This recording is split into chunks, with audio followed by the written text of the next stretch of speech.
Cool. Cool, cool.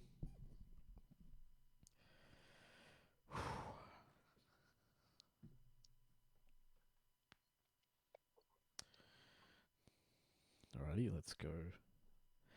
I'm so jealous that your cats are there. They're really knocked out too. Yeah, they're so quiet, man. Not moving. They're usually not like that. Well, Ash is, but Zoe's not normally. no, no, she's usually climbing, like literally trying to climb the walls. Fair enough. Let's Yeah. let's kick it off with the intro. You are now listening to Doublejump Radio. G'day everyone and welcome to episode 68 of Doublejump Radio. I'm your host Abir and I'm joined once again by my co-host John. John, how are you, my friend? Pretty good. Not much to complain about, I suppose, this week. Yeah. What about you?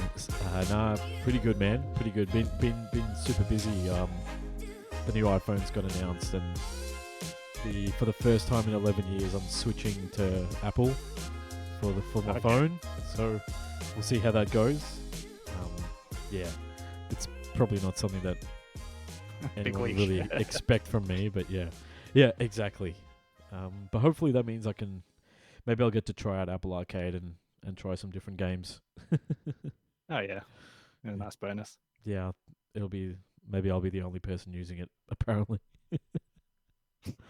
But no, that's good. You'll hopefully have some exciting additions to the family very soon.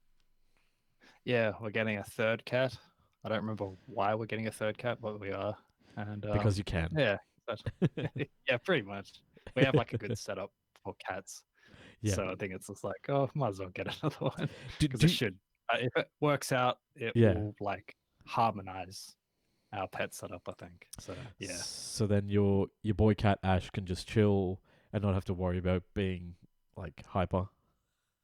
Yeah. And You won't have to be your like girl cat. rated by Zoe every Yeah, so Zoe can just like Exactly. Zoe has a friend to like wreak havoc with. Yeah. Hopefully that's exactly how it goes. It should. Yeah. I'm still like slightly worried just because it's like, oh, this is a situation I have to deal with, like introducing a new cat to existing. I don't know, but Yeah. I'm excited. Yeah, I'm sure they'll be curious and hopefully they become fast friends. But why don't we kick things over by talking about what was on the site this past week?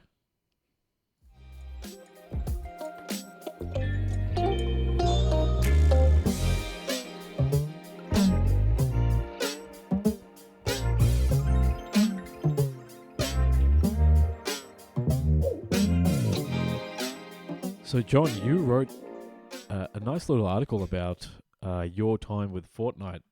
I guess appropriately titled 5 years late to the Fortnite party. Tell us a little bit more about your experiences with Epic Games as I guess like still massively popular like game. Yeah, so it's basically a recap of what I think I started to say a few weeks ago as a time traveler experiencing the Battle Royale genre for the first time, only through Fortnite.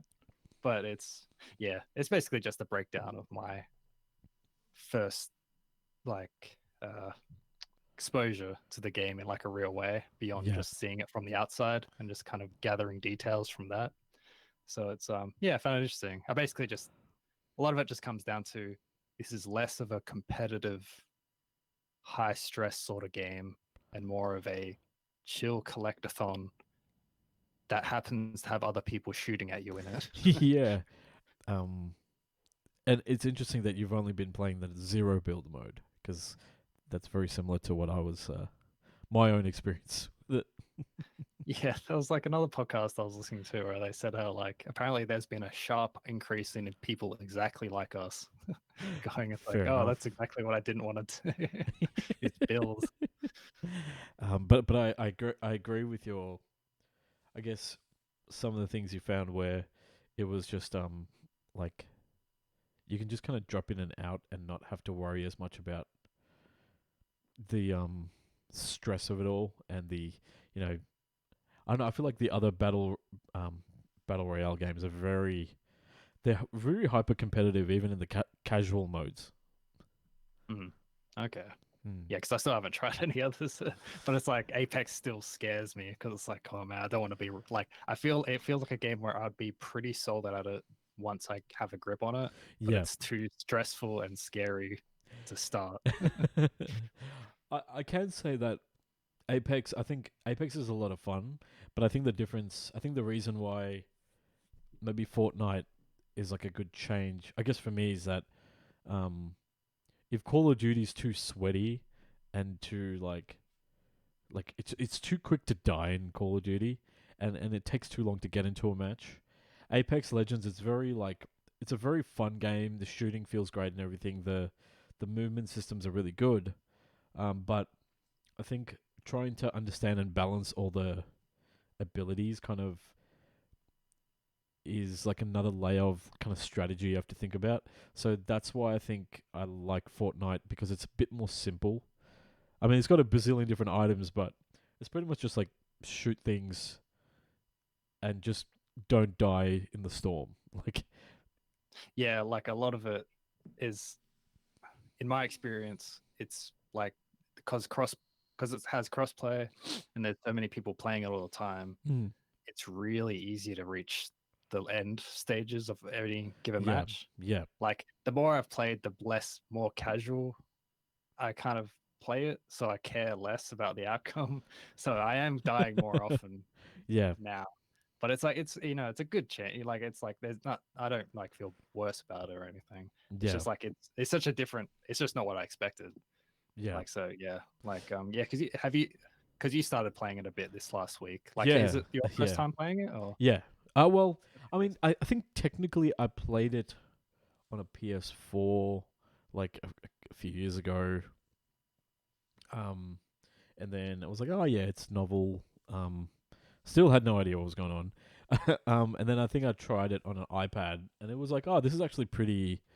This actually runs pretty smoothly, and isn't as like the touch controls aren't actually as bad as I thought. But this past week has actually been the first time I've actually sat down and probably had like played full games and stuff, and I was actually very surprised at how easy it is to just pick up. Like, I still don't know what all the items do. I still don't know what the ranking of rarity of like weapons are, and I don't know if picking a more rare weapon changes anything, but I just assume it does. Like, I assume it's got better stats, so that I just I actually do that. never looked it up. I assumed it was always just a slight damage increase. That's what I was thinking, because like I think the second match I played, I won in solos, but I was just like, I think it was more just like just being smart and just not. I think if you just play smart, like you try not to be dumb, you'll be fine. And I think Fortnite actually rewards being aggressive. Like, just shoot things, you'll be fine. Like, yeah, to a point. It's like you can hide away for a while, like because it has like the radar with the shoot like sound markings. Yeah, that's what that was. Like, yeah. Okay. Okay. But it's like also I think I was the trying to early figure game that out. it's like almost impossible not to win the first within the first few because I'm pretty sure it's all bots. Oh, Like I think okay, gotcha. yeah, which is like good because it lets you have the full That experience feeling, of a match. yeah. Like I kind of because I ended up winning my second one as well, I think. And like I have so I don't think it puts too much pressure on you. That's and like good. so far, I think it starts to get gradually. It seems to be a pretty gradual process of getting you in with the people on your level. Oh, So okay. it took me a while to start getting into like. Well, even then, I think it's not. I'm not sure actually. But basically, it's like the final 10s or 20s of matches I've been in have been like more competitive. I found. Yeah. Like, and that took a little while. So. Yeah, like the last match I played last night, I was in the top 2. Like I finished second, but I went the entire game without it. Like, I had no shield, I had nothing to heal shields or a healing weapon, so I was just like literally relying on the fact that the guy was above me, and I could just hear him. Like, every time I damage him, I could just hear him recharging his shields. There's this big gun that shoots chugs or whatever it's called, and it just like recharges your shield. So I just hear him go dunk, dunk, dunk every time I shot him, and I'm like, this is not gonna go well. But it was like, but it was fun. I didn't feel like upset or anything. I just like had a laugh. I was like, that was fun. Yeah, that's kind of what I was surprised at how stressless it is overall. Yeah. But, yeah, that was that was on Doublejump this week. Mhm. Yes. So, No, that's yeah, awesome, but man. we've had a very big week of news. Yeah. So this week, so we're back let- into it. let's go straight into it.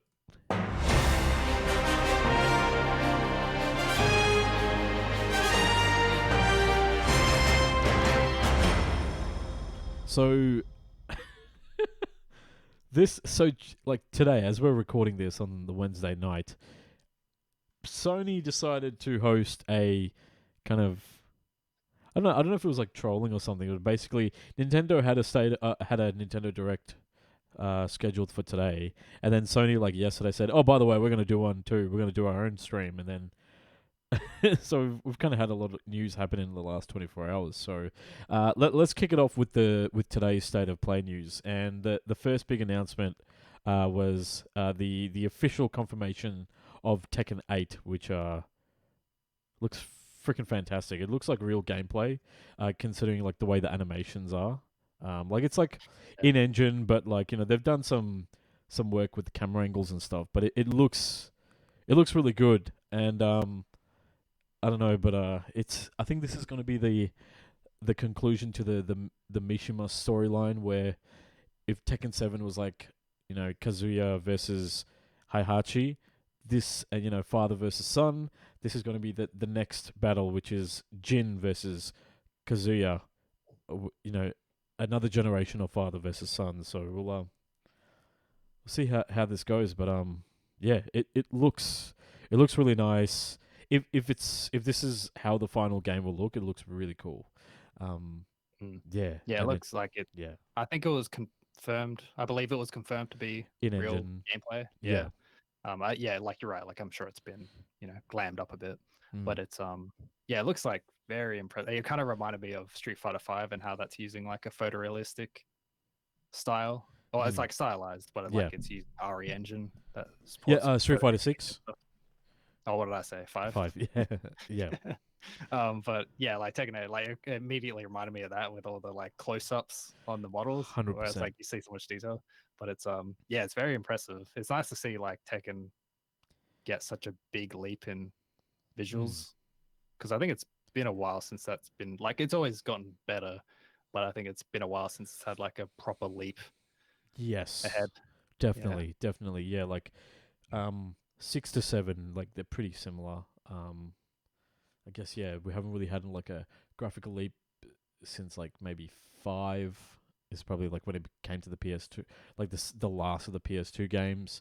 Because like 3 to 4 was a big jump, just because it was the move from PlayStation to PS2. So I guess this is kind of like it definitely looks like Tekken, the animations and everything like that. But yeah, it looks really good. And the interesting thing is that this is going to be a current gen and PC release only. So no PS4, no Xbox One releases. So this might be the first of the new generation of fighting games that is current gen only. Because I think even Street Fighter 6, I think that's PS4, maybe. But I could be wrong. I'll look it up. I'm typing very slowly. Yeah. I mean, I could be mistaken. Oh, yeah. No, you're right. Yeah.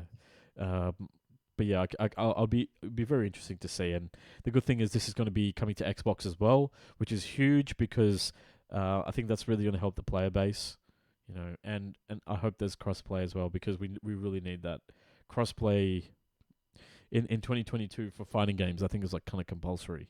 You want to make, because fighting games by their nature are very niche, so you want to make sure that you have the biggest kind of player base as much as possible. And I think Tekken could be like the vanguard for the new generation of crossplay titles. I guess until I don't know. There's a few already, aren't there? Yeah, but they're usually like PlayStation to PC. Okay, because like I feel like multiverse is like suddenly quite a big deal. Oh yeah, so I feel like that one's like got a big focus on all that stuff. Yeah, maybe I mean like traditional fighting game rather than like a platform fighter. Yeah. Sorry, I'm gatekeeping. That's damn it. I gotta hold myself. Strive have crossplay as well. It does PC because it's a PlayStation only game, so it'd be PlayStation and PC, no Xbox. Okay. Yeah, I see what you're saying now. Yeah, that'd be nice. Like Tekken 8 would be a good fit for that too, because it definitely has like a yeah, you're right. Like, it has a healthy player base across like every platform, so being able to unify that would be nice. Yeah. And funnily enough, like traditionally, the PC versions of all the games are the ones that has the longest life in terms of online play. So maybe this could be a way to kind of get around it and make sure that, hey, if all I have is a PlayStation, I want to still be able to get into matches, because it's like a chicken and egg thing. If you join a game late, you can't find a game, you're not going to try playing it online again, and so the next person who tries to get online is going to have no one to play with, and it just kind of keeps going like that, So crossplay, I think, or it just becomes very like Discord based, It's like joining community to find games that way, which is like good in a sense, but probably not the ideal preferred way. Yeah, 100%. And then we had a slate of PlayStation VR 2 announcements. So Star Wars Tales from Galaxy's Edge Enhanced Edition, which is a PSVR 2 version of Tales from Galaxy's Edge, which already came out on the Oculus system of headsets. Then we also got a look at Demio, which is a tabletop card battling strategy game, which hey, who doesn't mind a little bit of that? But I don't know. I guess I'm not the ideal. I'm not the ideal kind of target audience for this. But hey, I'm sure like people, the 10 people out there who still care about VR would really love this. Sorry, I don't know. I think like VR's firmly in the the tech dad realm. So I don't know. I think it's just been quiet for a while. Maybe. It's not like the Meta Quest is small. That's true. So they are pricing it up quite a bit. So maybe maybe give it a few months. Yeah. And then the next announcement was a PS5 remake. Sorry, a PS4 and PS5 Western release of Like a Dragon: Ishin, which I didn't realize that Like a Dragon existed before Yakuza Like a Dragon, but I guess. Like a Dragon is like the original title for Yakuza in Japan. Like it was retitled Yakuza for Western. Is that what Ryuga? Because Ryu means dragon. Ryuga Gotok, which is what the Japanese name for the studio and I think the series, probably means Like a Dragon. Yep. That actually makes a lot of sense. So, Like a Dragon Ishin is it's a historical spin-off. So it's like set during, I think, the Edo period of Japan. So, you've got samurais mixed in with like, people with guns and stuff. So it's a good mix of, I guess, all sorts of like things that people like about Japanese culture, kind of the things that people in the West love about Japanese culture. It was released. Like a quick way to put it is it's Yakuza but samurai. Yeah, like that's kind of the gist of it. Yeah. Yeah, and it was originally released on PS3 and PS4 in 2014, but it was never brought West Side. So now this is going to be like a pretty cool Western release, and it's also adding some new characters who you might recognize from the Yakuza series. I'm not very familiar with the Yakuza series, so I'm not even going to try and pretend to know their names. And the game is set to be released on February 21st on 2023 on PS4 and PS5, but it is also coming to the Xbox Series, Xbox One, Windows, and Steam as well. So that'll be coming up soon. The next kind of thing we got to look at was a new trailer for Hogwarts Legacy, which is getting an exclusive quest on PlayStation systems. Then after that we had, what was it called? Pacific Dive, which is Pacific Drive, which is it's a run-based first-person driving survival game where you're trying to make it through the quote Olympic exclusion zone that's been affected by some sort of alien or extraterrestrial kind of, I don't know, phenomenon, or like something's not right. I'll put it that way. And you're, I don't know how to put it. I'm super into Very this, actually. atmospheric. Looks very atmospheric. Yeah, like I was just thinking, like I was talking to my sister about it like last week, how like, oh yeah, because there was another game announced recently called Dredge, which is a little like horror adventure game where you're controlling like this little tugboat looking guy. It's basically, I was thinking about it, it's like, why aren't there more adventure games where you're controlling a vehicle? And I feel like they're too rare for how great that basic concept is. And it's just Yeah. like, you know, and then this comes along and it's like, oh, this looks awesome. Like I'm so excited for it already. Right. And it's like you're driving around in like what looks like the Ecto One from Ghostbusters. Yes, Like, it does. So I'm a big fan of that. And it's the debut title from Ironwood Studios, and it's slated to come to PS5 sometime next year, which is pretty cool. The next bit we got to look at was, I guess, like a little montage talking about the PlayStation Stars loyalty program. So some of the things that they talked about was, how should I put it, like some collectibles that are taken from the PlayStation Pantheon, like in terms of the, what is it, 27, 28 year history of PlayStation, I guess. So things like the original, like one of the apes from the original Ape Escape. You get like a mini original PS3. It's pretty cool. So the service is going to be coming to Asia later this month, and then expected to come, through Oceania, Europe, and America later in the year.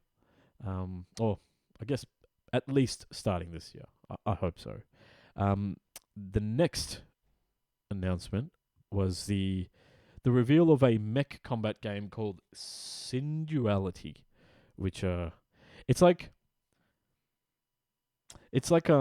those, I don't know, like it reminds me of like it looks like you take bits of Titanfall and Apex Legends, and then you mix it with like Gurren Lagann or something, like a kind of buddy mech story with a Japanese like kind of aesthetic. I don't know. It's a I don't know how else to really play it. I think it's just more of a traditional mech game, like action game mech. Like because I haven't actually played almost any of the major mech franchises, but I assumed it was similar to Mech Warrior or something. Gotcha. Maybe. I'm not actually sure. Yeah, like it's like a third person. It's like a traditional third person action game, but you're in a mech. Yep. Like you're doing a lot of things. Like there's a lot of parries and dodges and things like that. And it's a cool name.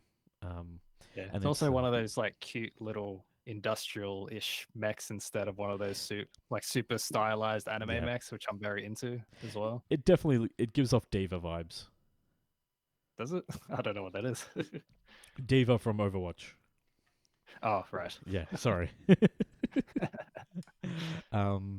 Yeah, so that's set to launch sometime next year, and it's being published and made by Bandai Namco. Sorry, not Bandai Namco. I think I've said that a few too many times. Then we had another look at Project Eve, which is now called Stellar Blade.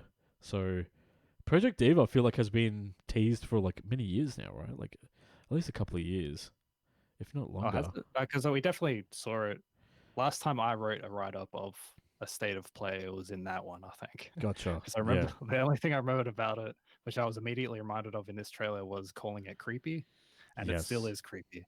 Yeah, lots of jiggle effects, gross character designs. Oh, yes, yeah. Oh, that's what this. Yeah, okay.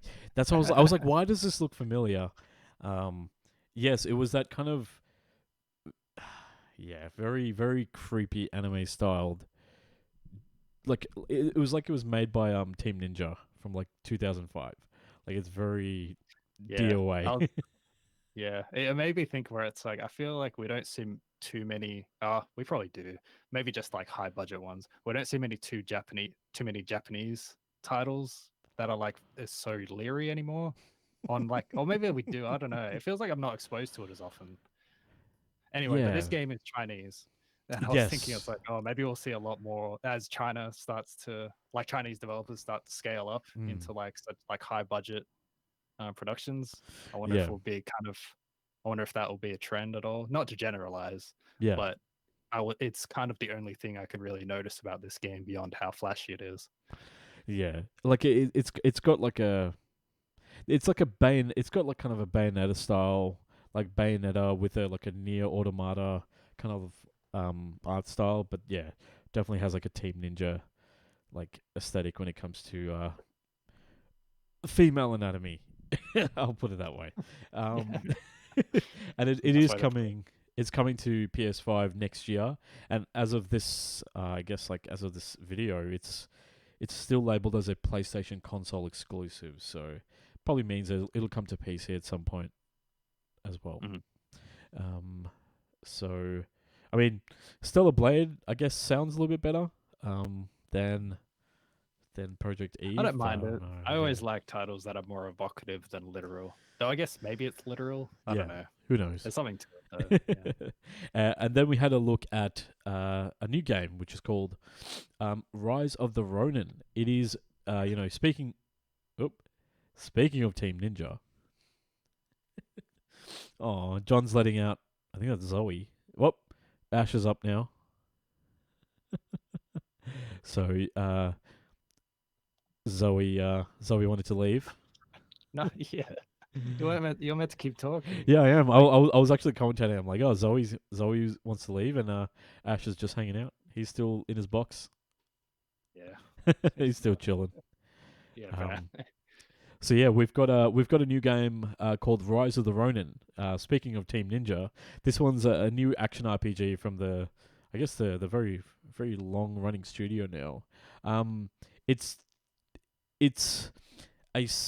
like, I don't know, it's like Ghost of Tsushima mixed with Assassin's Creed in some way, because it's got the I got as well. Yeah, it's got like kind of the third person action of what you'd expect from a Ghost of Tsushima kind of like game, but then it's got a lot of the period like architecture, like an Assassin's Creed, like that attention to detail, especially because it's set in a time where Japan was industrializing and like you saw some Western influence in some of their buildings mixed with some of the traditional Japanese architecture. Sorry, John, you're about to say something. So I realized I think I only thought of Assassin's Creed because of that part near the start of the trailer where he like jumps off a building and he flies. yes, that's exactly what reminded me. 100% the shot. Yeah, I think enough. Yeah, but it's like I actually kind of love the look of it, because I was thinking it's like another samurai game, because there's like a real flood of them all of a sudden. It feels like, which isn't bad. It's just like an odd thing to suddenly start seeing a lot of. But like I was thinking, it was like, but I actually really love the industrial revolution aspect of it. Like, it's a Ronin who is caught in between. Yeah, and it's like actively like the style of gameplay. I think Ash wants to leave now. It definitely looks like that, and I think the main thing that really makes it stand out now is that Team Ninja now has got like good pedigree when it comes to third person action games. Like, since I guess like even going back to like the Ninja Gaiden the series from the original Xbox, and I think the Neo games were made by Team Ninja, so there's some pedigree there in terms of modern third person action that is very fluid and fun. Yeah. Also, Team Ninja are also very busy because they announced Wo Long quite recently for February, I think. So they've got a lot going on. Yeah. And luckily, this one's a PlayStation 5 console exclusive again, so expect this to be, I guess, PS5 and PC. But it's coming in 2024, so hopefully that extra year will be enough for Team Ninja to polish up the game. Yeah, I think it'll be like their first open world title, maybe. I'm not sure if you said that already, but it's like I don't think they've developed any other ones quite on this scale before. Yeah, I can't really think about it. I think like Neo is probably the closest, but that's more like open areas, but not open world. Yeah, that's very level based, because they don't even get very big either. Yeah, and then probably the closest. You're right. Sorry. Yeah.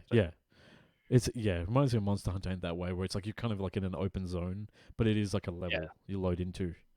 And then we had another a trailer, a new story trailer for God of War Ragnarok. Once again, seemed it's it's very close. So I'm like, I guess like probably don't need too much more story details.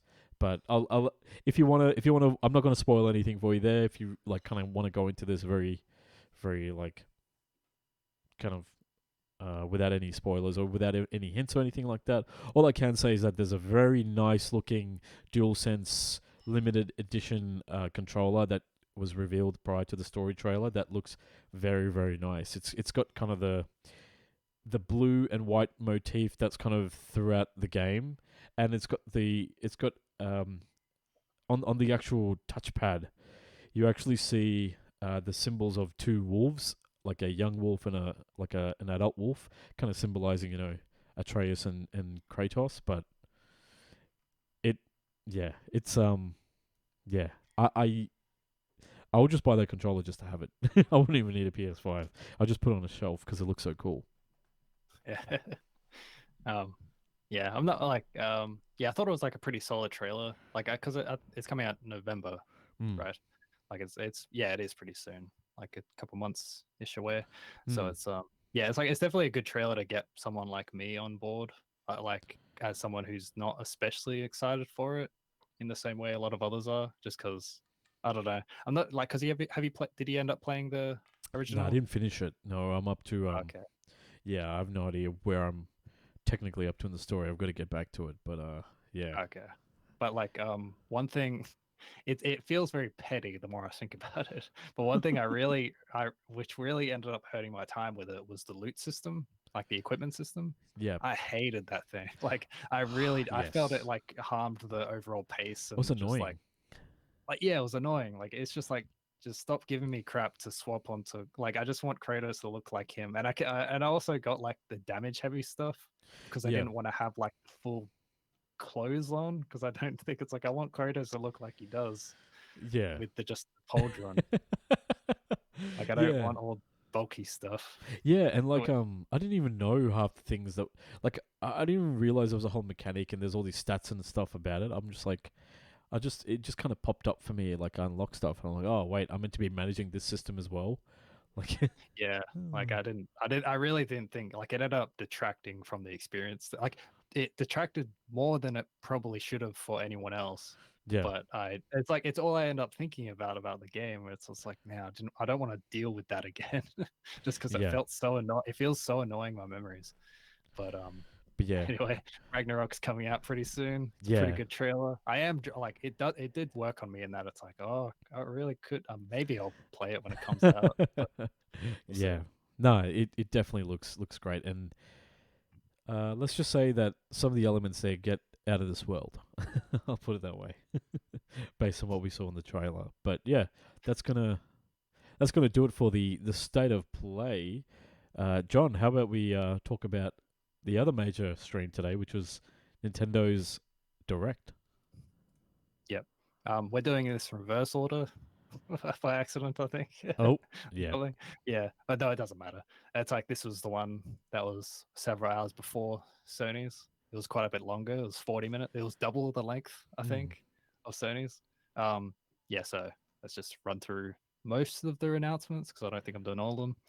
First, the announcement of Fire Emblem Engage. This is new mainline Fire Emblem title. I think it was actually leaked some time ago, like earlier this year, with like not a ton of details. But so it's like I saw the blue and red hair of the main protagonist, and it's like, oh, that's right. I already knew about this, but this is the first time we're getting like properly introduced to the game, as well as its new signature, like kind of gimmick mechanic, called the new summon mechanic, which is basically summoning old Fire Emblem characters from past games to sort of act as your partner in battle. Like for those who don't know, Fire Emblem games, like the way its combat works is that you can pair characters up to kind of support each other in combat. Yeah. And this one, it's like, I think it's actually a pretty elegant way to do like a unique thing for this individual game, especially one that harkens back to old fan favorite characters. Yeah.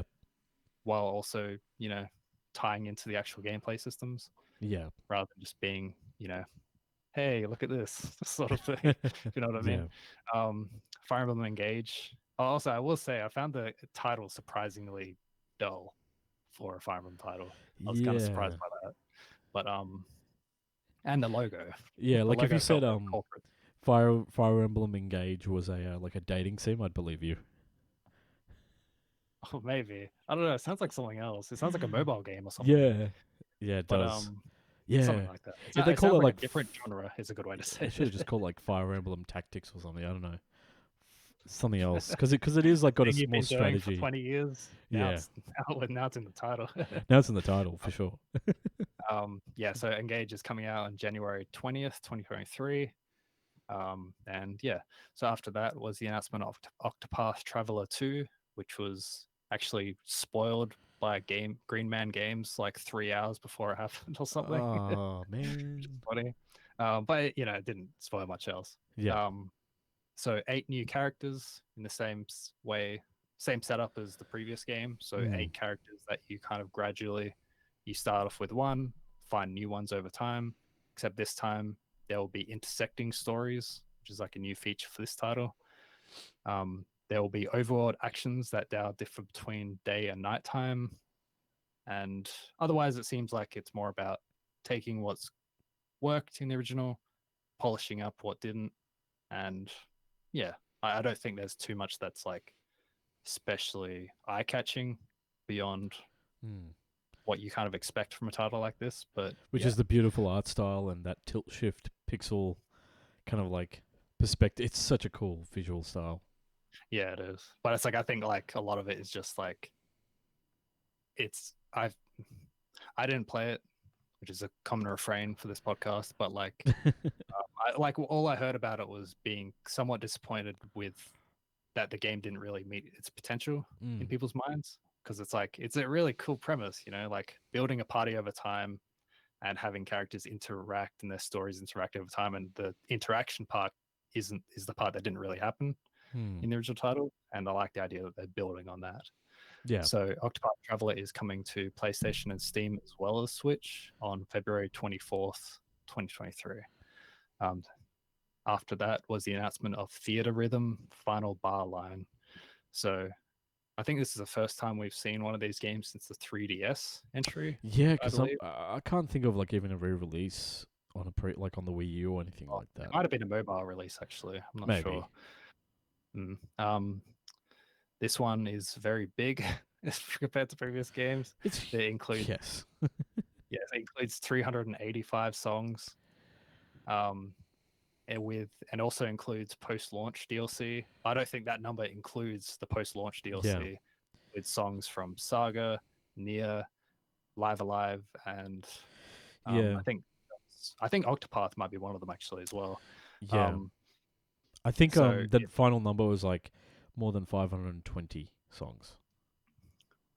Yeah, that's so many. Like I feel like it's like most albums are like 10 songs long and take half an hour to listen to. Yeah. That's so big. Okay. So Final Bar Line is releasing on February 15th next year and is also coming to PlayStation. Yeah.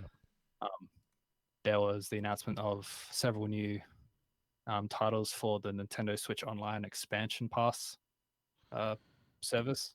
So these are all Nintendo 64 games. So for 2022, there will be Mario Party 1 and 2 and Pilot Wings 64. So over the next 3 months. Next year, there will be Mario Party 3, both of the Nintendo 64 Pokemon Stadium titles, 1080 Snowboarding and Excite Bike 64, as well as the announcement that GoldenEye 007, the original 64 title, will be coming to service at some point as well. I don't think that one has a release date, so I'm guessing it's next year. I don't know. But this one's a little complicated. So the Switch version, that will be the expansion pack service version. This is the original Nintendo 64 version, like the ROM. This version is like, it's pretty, it's exactly how you remember it. Well, not remember, but what it was. Might be a better way to put it. It supports online multiplayer like the rest of the catalog does, because that's kind of how their online shell works. Kind of supports that kind of thing. However, Microsoft have also announced that there is a Xbox version in the works that will be developed by Rare themselves that is being added to the Rare Replay collection from a number of years ago. So if you have that game, you get it for free through that game. That's Therefore, it's crazy. also coming to Game Pass because Rare plays old in Game Pass. Yeah. And it also does not have online multiplayer because that's not, that's a whole lot more work. Yeah. And I'm not sure if Rare Replay supports it otherwise. I don't quite remember. I think it does. I think it Oh, does. does it? Depending on the Okay. game, I think. Right. Yeah. But so dude, that's depends what you huge. want. And for me It's- personally, 1080 snowboarding, that's a game I really loved. Like both that and GoldenEye, but 1080 snowboarding, I spent a lot of time playing that game when I was a kid. So I'm super excited for that. Cool. Hell yeah. A new trailer for Crisis Core Final Fantasy VII Reunion. This is that PSP title being remastered. That was announced some time ago. Yeah. This trailer revealed their release date for December 13 later this year. So coming pretty quick. Yeah. Yeah, I'm not sure if I think it was just like a broad story trailer. I don't think it revealed too much else.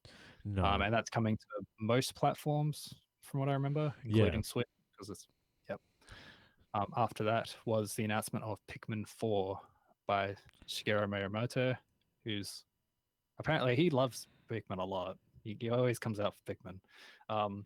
As part of this presentation, he kind of does a few quotes where he said, quote, "We won't be showing any gameplay today, but he does show a screenshot of the game and it's kind of close to the ground compared to usual. Yeah. Like it's kind of, I think he says it's from the perspective of the Pikmin, like it's, rather than top-down RTS style. And he also says a confusing quote where he says, quote, "Nintendo Switch has made controlling the game simpler, meaning you can further concentrate on the core essence of Pikmin gameplay," which, I mean, I guess it just means simpler, but I didn't think the gameplay was all that complex in the first place, so I'm not quite sure what he means. Yeah. But Pikmin 4 will be launching, or is set to launch in 2023. Yeah. After that was Fae Farm, and also 6 other farming games, or games with farming in it. Was also announced. Yeah, so, and they're all coming next year, because all these games are coming, and probably in February, because we didn't write it down, but all these games are coming in February. Yeah. There was a new trailer for Bayonetta 3. I don't think it really shows anything we didn't already know, but it also pointed us to a separate 7-minute gameplay trailer that kind of breaks down a number of the new mechanics that haven't been explained already. It also revealed a couple of new weapons we hadn't seen yet. So one's like rollerblades, except they're also yo-yos that summons like a demonic spider. It's very cool. I like it a lot. Otherwise, not any info over there unless you're quite into the series already. After that was the announcement of Master Detective Archives Rain Code. So this is from Spike Chunsoft and the creators of Danganronpa. It also looks a lot like Danganronpa, unsurprisingly. It's like very similar art style, or the same art style even. Yeah. The game stars Yuma, an amnesiac detective haunted by a spirit. You investigate murders, and the Shinigami, or the ghost, or haunting spirit, sort of. Or what was the Death Note thing? Yeah, Shinigami. Yeah, I forgot like the Ryuk? actual. Ryuk was one of them.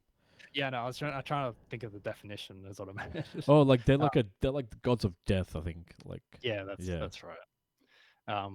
Yeah, so as when you're like, since Yuma is partnered up with this Shinigami, part of through the investigation, they create a labyrinth for you to like explore and solve the murder through action.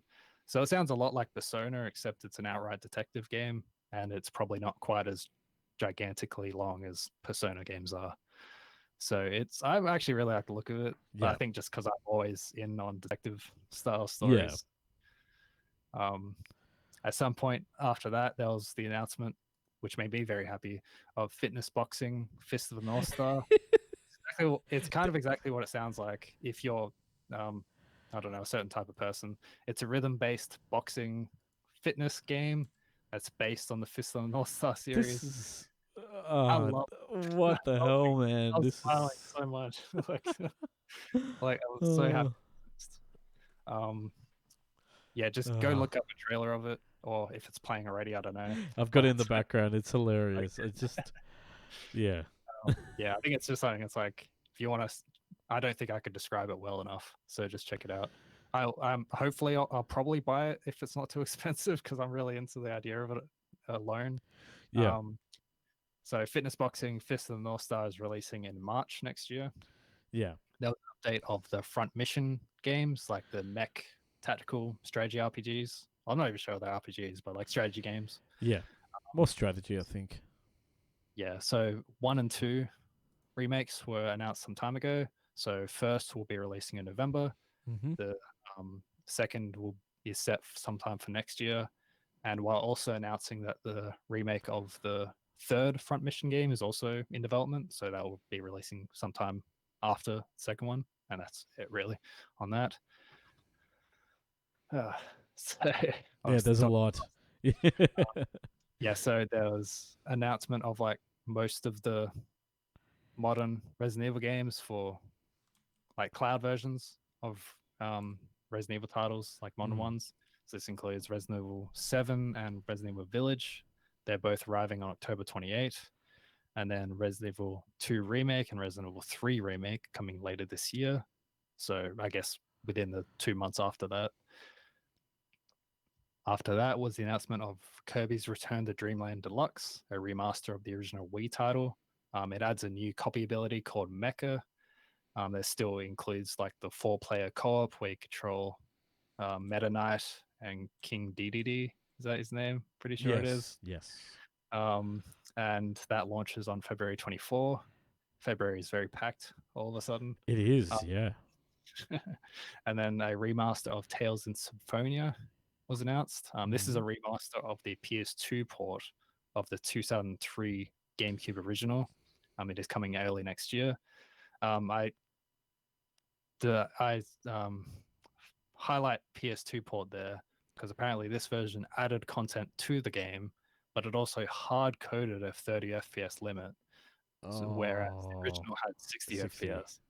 And this is, I've frequently seen today that this is kind of a deal breaker for a lot of people, but it's also like straight up unavoidable unless you do like a full teardown, which is not something Bandai assumedly would want to invest the money into doing. Yeah. Yeah, unfortunately, that's just what it is. There are a number of new Switch ports. This included IB, It Takes Two, Just Dance 2023 edition, Oddballers, Pikmin. Oh, I don't think Pikmin Bloom is coming to Switch, actually. I think it was just more like highlighting that it exists. Yeah.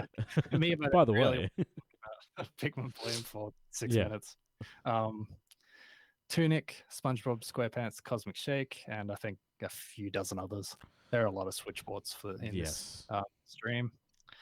And lastly, the announcement of, well, sort of announced, I don't know, for the next official Legend of Zelda. kind of unveiling, I guess. Yeah, so the follow-up to Breath of the Wild was now titled Legend of Zelda Tears of the Kingdom, which I'm quite into that title. Yeah. It kind of shows a bit of gameplay, kind of shows more hieroglyphs. It doesn't really show much else. I don't think it, like, I'm sure there's clues and hints in there that people are going to really dissect the hell out of. But as far as I can tell, it wasn't showing much like brand new stuff. It was just mostly focused on the title. And there's also box art out there if you want to go see it, which also looked quite nice. Yeah. And that also has a release date of May 12th next year. So relatively close, 6 months away. 7, 8 months away, I mean. I wonder if this is what Nintendo's holding out for before it announces the next Switch. Maybe, yeah. I will also mention none of the games the insiders mentioned would be there were there. No Metroid Prime, no Legend of Zelda remasters. I think that was all that was not meant to, but like, you know, these people expected to be there, and they weren't there. Yeah. I only realized at the end, it's like, wait, that's not what I expected at all. But yeah, I'm pretty happy with that stream, I think. Yeah. No, I think it was like a very packed showing, and I think a lot of things that, I guess if you're a JRPG fan, you've got plenty to look forward to in February, I guess. Yeah. Block out all of February. Yeah, 100%. But yeah, I'm sure, like, you know, Zelda is probably the biggest draw here, and I think that's I think like I've seen people kind of talk about the fact that Nintendo is kind of using this as to be like the last hurrah for the current version of the Switch, and I guess that kind of makes sense. Like you like The Legend of Zelda: Breath of the Wild kind of kicked off the Switch when it came out, and it's kind of like it's bookending the Switch's life, I guess. Like in 2017 when it came out, and now 2023 when like potentially the next Switch or the Switch 2 or Switch Pro or whatever Nintendo kind of goes with. I can't see Nintendo splitting the handheld and home console markets again. I think the Switch kind of like proved itself to be like a winning formula. So it'd be interesting to see what happens, because like I don't think Nintendo could get away with delaying Zelda to the next system, but I think they can get away with, delaying Metroid Prime 4 to the next system. Yeah, I don't think they have much choice with that one. But it's with Tears of the Kingdom, they're closing the lid on the coffin, and now they're going to go to the next. Yeah. I mean, if like 4 of the announcements that you made in that kind of, I guess like the only Capcom games there are all cloud versions that they announced. So I think it's kind of telling that the system probably needs an update in some way. Like, yeah. I mean, I was actually surprised at how nice the Fire Emblem title looked. Yeah. Like a lot of it was pre-rendered stuff, so I think it was just my eyes kind of getting used to one and then seeing it kind of in the gameplay. But the gameplay looks nice as well. Like I was surprised that I was thinking as it started, I was like, whoa, is this like a secret Switch 2 thing? And it wasn't. But I was like, I don't know. Surprised how much like more developers can squeeze out of it sometimes. Yeah. No, and that's the thing. Like, it's like trust Nintendo. Oh, sorry. When it does come to something like Tears of the Kingdom, like trust Nintendo to get the most out of its hardware. Like, if any studio is going to kind of send off the Switch in a blaze of glory, it's going to be Nintendo. But yeah, we've got another stream to recap, and that was the Ubisoft Forward presentation from I guess it was late last week, or was it like very early this week? I'm trying to remember, but I think it was late last week because I saw the trailer for Ubisoft's Assassin's Creed Mirage, which looks really cool. So essentially, let's run through it. So we got a new trailer for Mario and Rabbids Sparks of Hope, which is the upcoming sequel to the, I guess, like XCOM style Mario and Ubisoft crossover. So it's wild sentence. Yeah. And the third DLC for it will feature Rayman, and that's I think that's the main thing. And the cool thing is, like, the guy that most famously was shown crying in E3 when the first Mario and Rabbids was announced, he got to actually do a lot of the talking. I think he's the game director, I'm not sure, but I just remember him being the one who was like crying with like tears of joy when that was like first announced. Okay. Then we got the news that Riders Republic, which is I guess Ubisoft's extreme sports game. It's like, a mix of BMX, paragliding, snowboarding, and everything like that.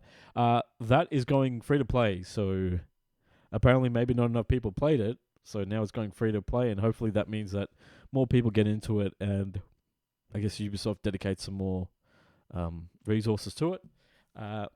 We also got a new... Okay, so we had a couple of announcements with regard to the Division. So Tom Clancy's The Division 2 is going to get more content, and Ubisoft has pledged to commit to the game through to the end of its 5th year, and that is being, quote, supported by, quote, Ubisoft studios across the globe, end quote. That also means that also alongside that, Ubisoft also confirmed that The Crew 2 is also getting some new content. It will never die. Yeah,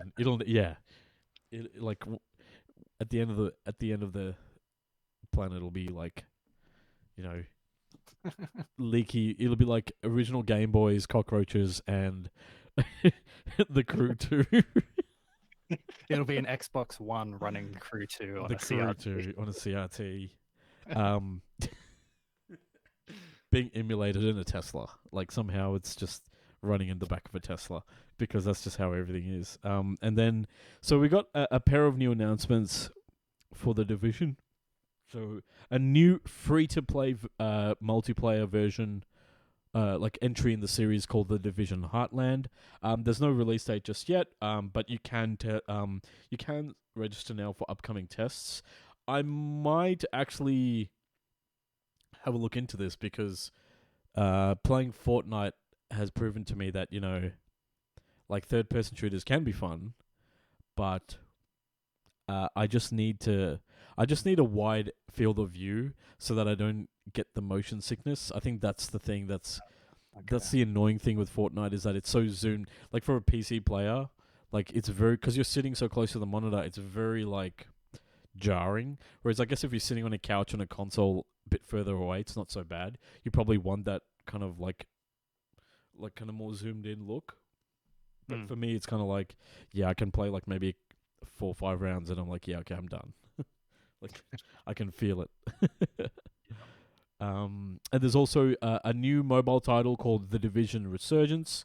There was a trailer shown off for it, but there's a beta test for it coming this fall, which I think is like later this spring, like in the next couple of months, right, for us.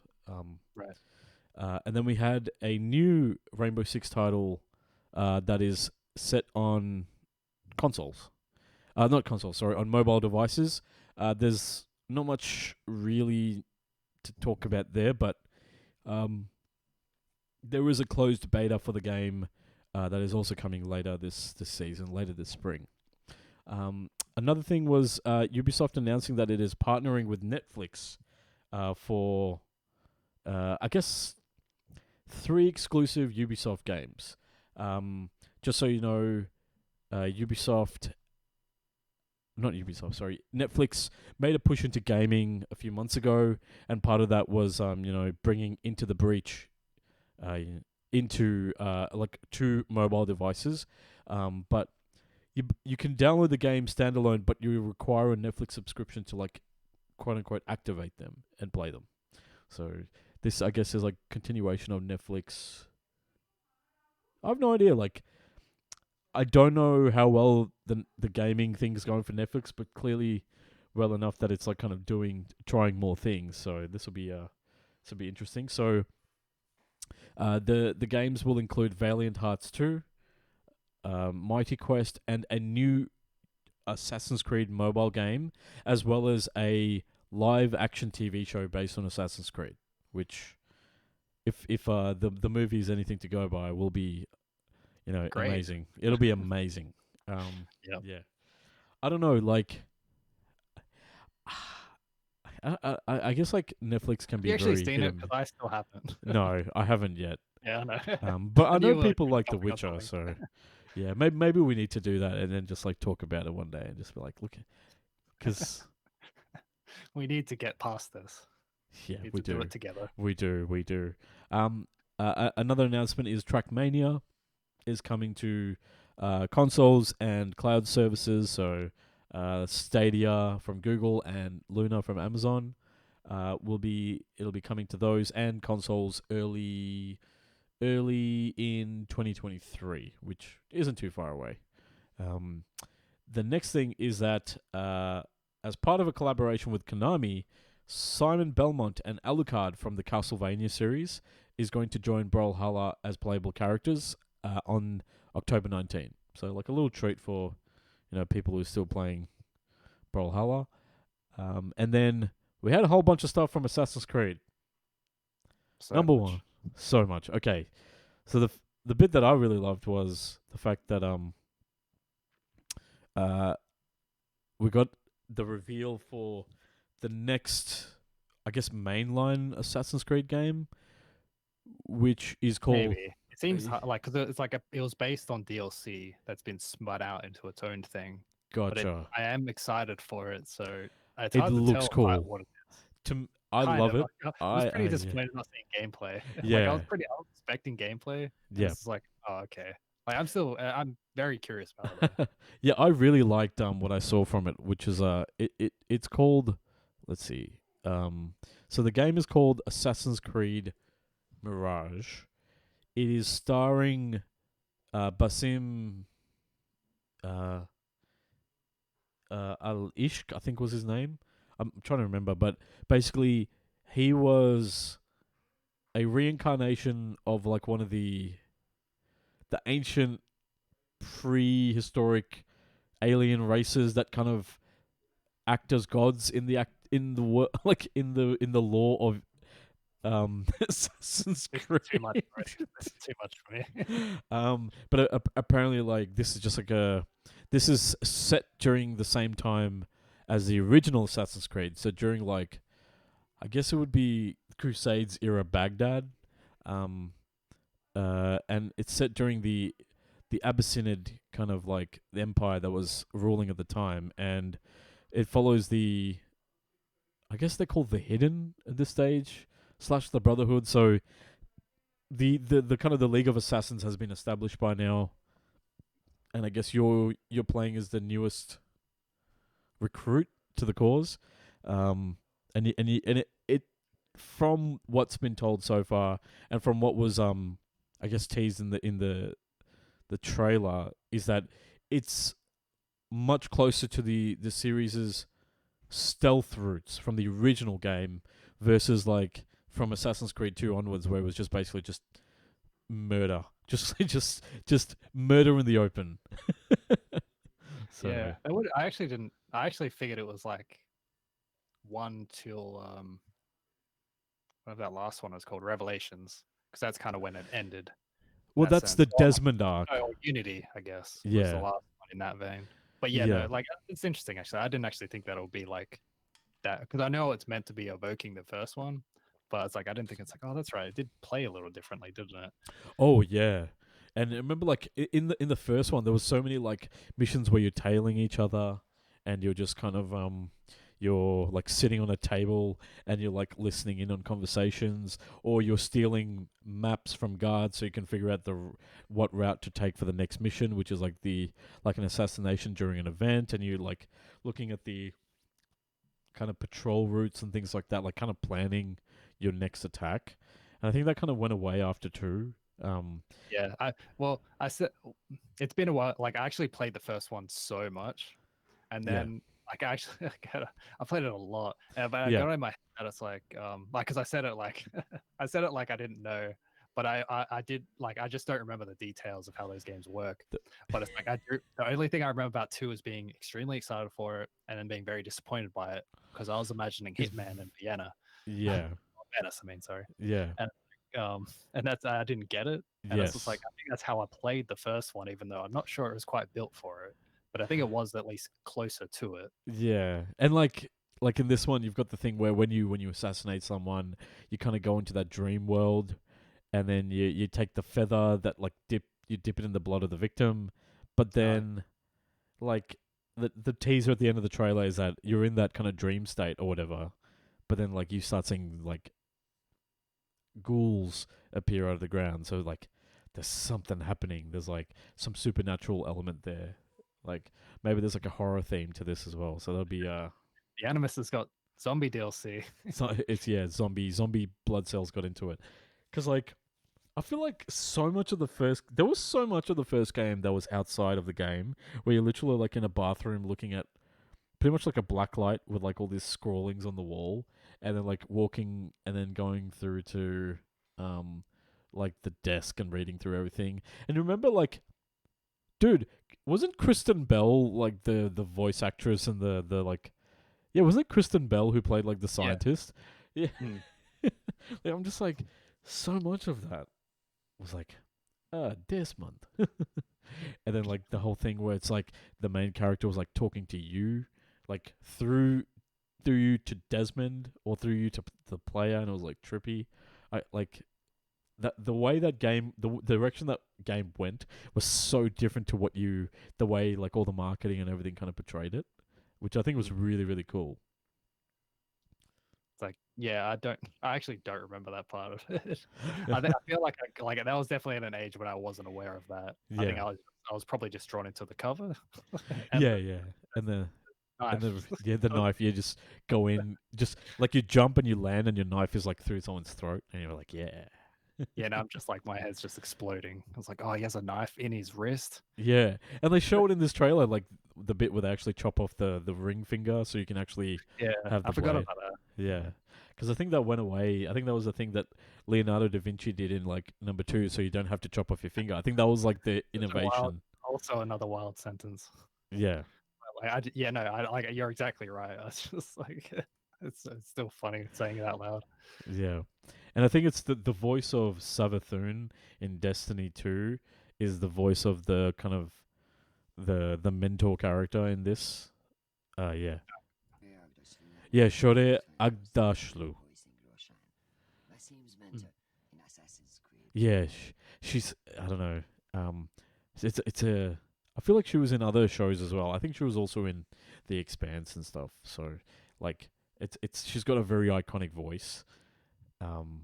So yeah, I was just like, that was the first thing I couldn't. I kept getting distracted by her voice because I'm like, I know this voice actress. She's in other stuff, and I'm just like picturing her, like her other characters, but in this. But anyway, yeah. Guess what year Mirage is releasing in? Yeah, 2023. And alongside that, we've got more DLC for Assassin's Creed Valhalla, which is being described as the quote final chapter, which makes sense. And it's going to be coming out in the next few months, hopefully before the end of the year.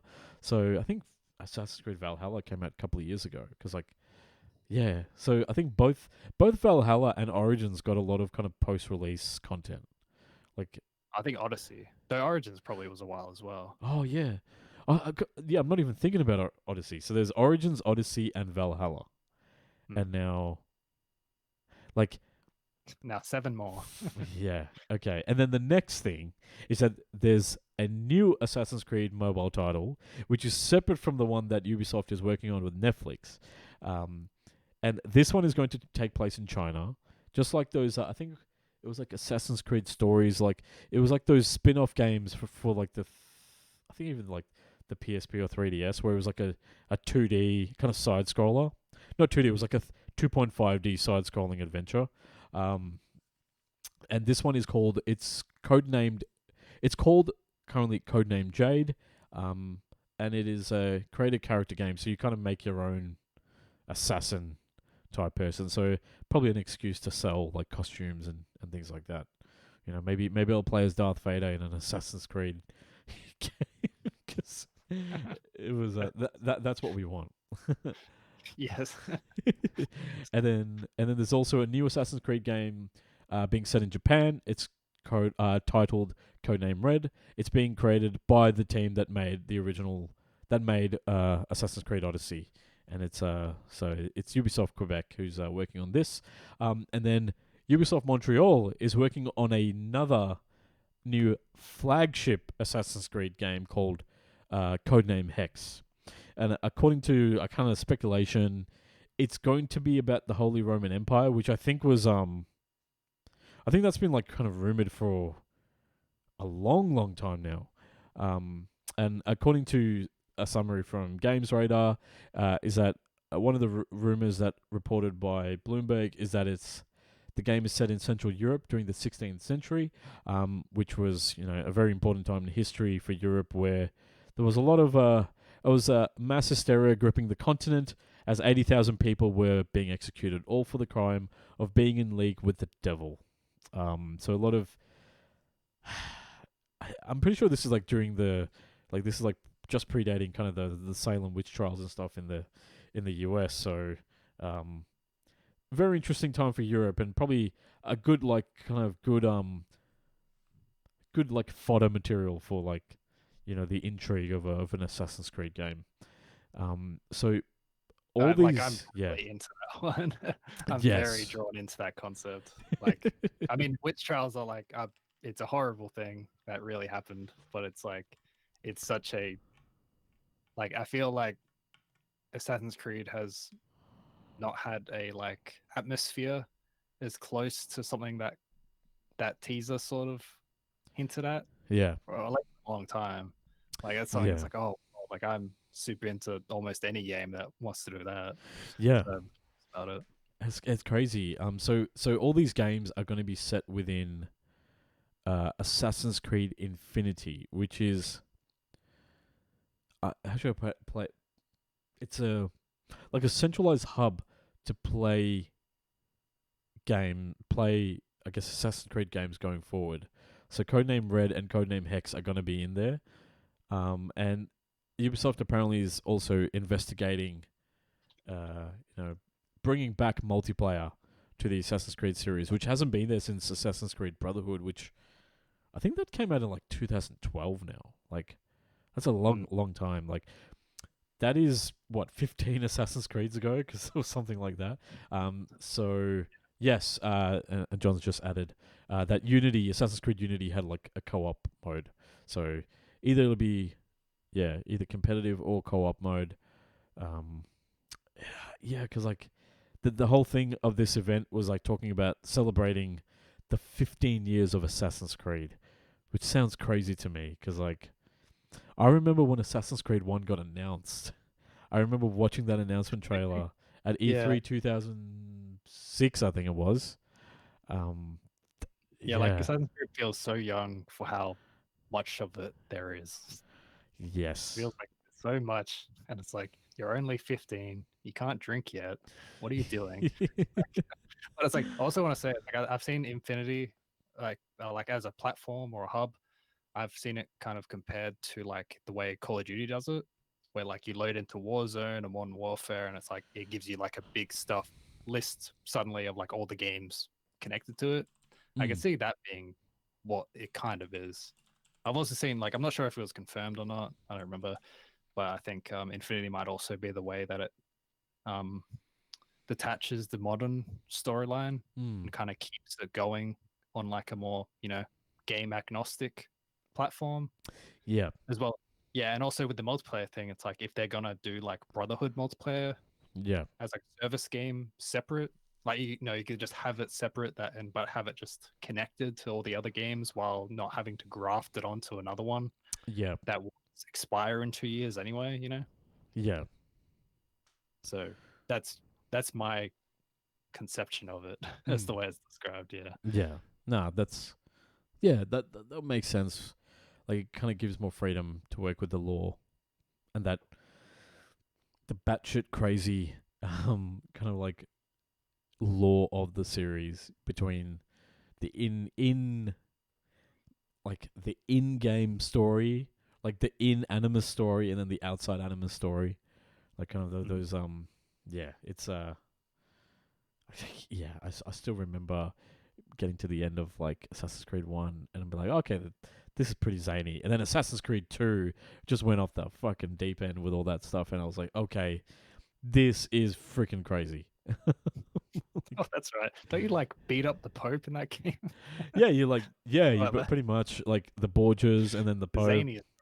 And then like the ancient god speaks to the player through Desmond, and then it's just like, who's Desmond? Who are you speaking to? And it's just like, that was magic like sci-fi apple. Yeah, and you were like, remember how like you're trying to find pieces of this like video of Adam and Eve? Remember, like, and they're like, the collectibles, right? Yeah, no, that wasn't it. And then the DLC meant that you couldn't complete some of the story because like you're basically filling in a DNA sequence, and there was like chunks of the DNA sequence that were missing that were filled in by DLC, and people not being happy about that because it's like if you're a completionist, you couldn't technically get everything. That's shady. Yeah, I almost platinumed Assassin's Creed 2. Like I burnt myself out on Assassin's Creed because I just played so much of 1 and 2. Man, like I remember like Assassin's Creed 1, like you're walking through and you hear all the preachers in the courtyards and stuff. Like it's praise be to shame to King Richard and his infidel army. Like that was so cool. praise to Salahuddin. Like it was, yeah, definitely a lot of atmosphere and a lot of Nah, it was so cool, man. It's just, yeah. I tried to play. I never played 3. Like I own Brotherhood, but never played it. I never played 3 or Revelations. I played Black Flag, but I never really got into it beyond like. I think I played like the first few hours, and I was just like, oh, it's just another one of these. When I was like very broke a number of years ago, which could be a lot of years, but like any periods of time, I mean. But I did get the like standalone version of Freedom Cry, I think it was called, which is like Yes. the kind of like separate episode Yeah. DLC about one of his crew members Yes. in from Black Flag. That game straight up like stopped working for me part of the way through. That's all I remember about that game, and it's like, oh, okay, I'm not. Wow. Yeah, Yeah, 'cause like it doesn't work. Like you get onto the boat to go to another place, and then the game stops. what? Yeah, that's my entire experience of Black Flag is that Yeah. DLC The not working. standalone DLC. Yeah, because it was because essentially it was like I don't think it was like Adewale or something. Like basically, you're like Edward Kenway, who was like the main character, like the main assassin in that game. Like his kind of second in command was like a former slave, I think, and it was kind of like and Freedom Cry, I think, was like kind of telling a story of escaping from like slavery and kind of becoming a pirate. And yeah, I remember like buying that DLC and never playing it, but I was like, oh, you know what? I think this is important to support, a story like this being told. So I was like, I didn't feel bad. Like because I played, like I was able to play a bit of it, and then that I sucks, man. I'm so sorry that happened. That sucks. It's so long ago. It's been like my actual only experience with Assassin's Creed. I think since then, like, because I just don't play them really. Yeah. Like, the only one I'm planning on playing soon is like Origins because it's on the PlayStation service. Like, yes. Yeah. Because I want to play the Egypt one, and that's the only one I really care about playing. Yeah. Because that's the one that was like the big reboot for the series. Yeah. But then since then there have been 2 more games. Yeah, there's been a lot. Yeah. That was pretty cool. But yeah. How about let's just keep this train going because we've got another kind of like piece of stream that we had, and that was D23 and Disney and Marvel holding its own, I guess, streaming event with some announcements. John, tell us about that. Yeah, this will be kind of quick compared to all these other ones. So Disney held their own conference. Didn't announce a ton, but announced some things. So first off was Amy Hennig. She's the former writer / creative lead. I think that's her titles from the Uncharted series for 1, 2, and 3, and Naughty Dog in general. She announced her new studio's game based around Captain America and Black Panther in World War II. That is pretty much the entirety of the game's details. Nothing else. No release window. So presumably quite far off. But I did have like some concept art of Black Panther, Captain America, one of the, was it like Raging Commandos or Howling Commandos? Yes. And one of Black Panther's bodyguard people. I don't remember their names at all. Or like their actual titles. Oh, damn it. Yes, I know what you mean. Like the Warriors, basically. Yeah. Fuck. Damn it. But it's like that's all we've got of that game so far. Yeah. But it will be assumedly quite a high budget, high profile release. After that was the announcement of Marvel World of Heroes. This comes from Niantic, the developer who created Pokemon Go and a number of other like augmented reality games where you walk around with your phone and tap stuff. So we're kind of curious to see what that actually is. But yeah, that's what we got. Marvel's Midnight Suns from Firaxis has been brought back into 2022.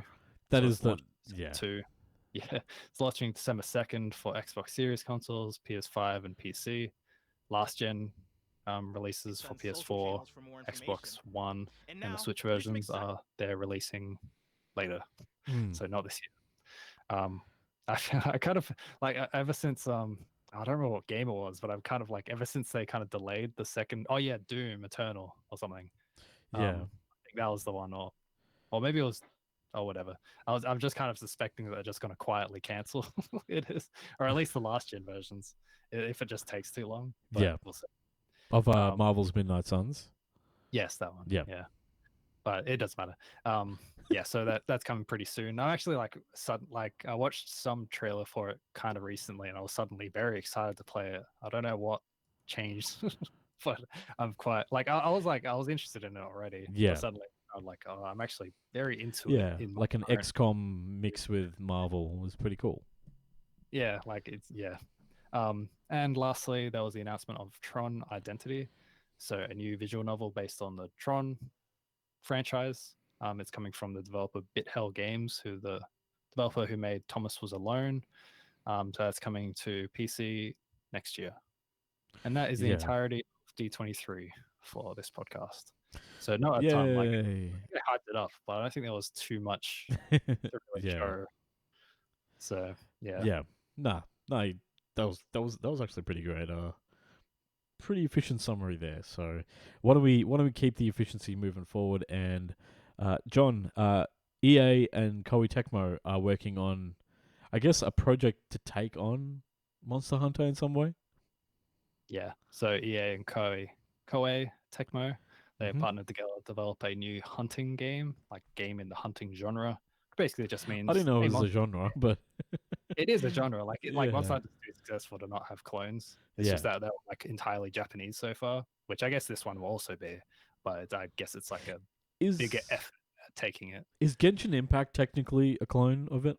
I know Dauntless is, right? The one that's on the free to play one. Yeah. Genshin, as far as I know, isn't. Okay. That's something else. That's more like a Breath. Yeah, I remember people comparing that to, I think, more to Breath of the Wild. Maybe that's more like an art style thing. Yeah, probably. Yeah, so this game will be made by Omega Force. They're the in-house game studio owned by Tecmo, responsible for Dynasty Warriors, Samurai Warriors, and all those licensed spin-offs they make, and a few other games. It'll be set in fantasy feudal Japan. It'll be a, quote, truly AAA experience, according to the press release. They will have promised to reveal more about this game later this month, and no platforms are announced yet, which I guess the platforms might be announced later this month. Yeah. But a lot of Halo drama. Yeah, so the next piece of news, I guess a couple of things have happened. A couple of weeks ago, 343 Industries, which is the developer that has taken over Halo from Bungie, starting with Halo the Master Chief Collection. No, sorry, starting with Halo 4, which I think came out in 2012, and then going on from there. And the Master Chief Collection, and then most recently, then Halo 5 Guardians, and most recently Halo Infinite. So essentially, so Halo Infinite didn't launch with co-op. It still doesn't have co-op, and it's been pushed back now again to November. So has the Forge mode, which is kind of like the sandbox mode that Halo 3 kind of debuted with, and it allows you to kind of create your own types of kind of scenarios and game modes with a lot of it's sort of like, think of like the Tony Hawk's Pro Skater kind of creator park mode, but for like Halo multiplayer. Like that's kind of the way to really think about it. So you could come up with not just a different type of map and different type of arena, but you could actually change the kind of like game, like you could kind of change the parameters for the type of game you create, and a lot of people created like their own kind of clones of other games and things like that within the mode. So that mode's been delayed to November as well. The other thing is that the third season of content has been extended from, I guess it was meant to be done very soon, because I think the plan originally was each season of content was going to be 3 months. Pretty standard with, Destiny and Fortnite and other games. But now instead of 3 months, it's looking like it's more like 12 months, because Season 3 has been delayed and is not going to start until March 2023. So that means the way Halo Infinite is right now from a multiplayer point of view, that's how it's going to stay until March 2023. And that means it's not going to make it to 2023, unfortunately, because it's severely lacking in a lot of content. Like, there's not many maps. The armor sets look terrible. Or they're just very like they're basically just kind of reskins of the same, like just changing some color here and there. There aren't that many weapons in it. There's not much customization.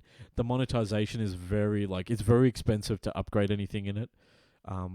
So it's just like, yes, it plays well from a core perspective, but people need change. People need more things to keep them tied in.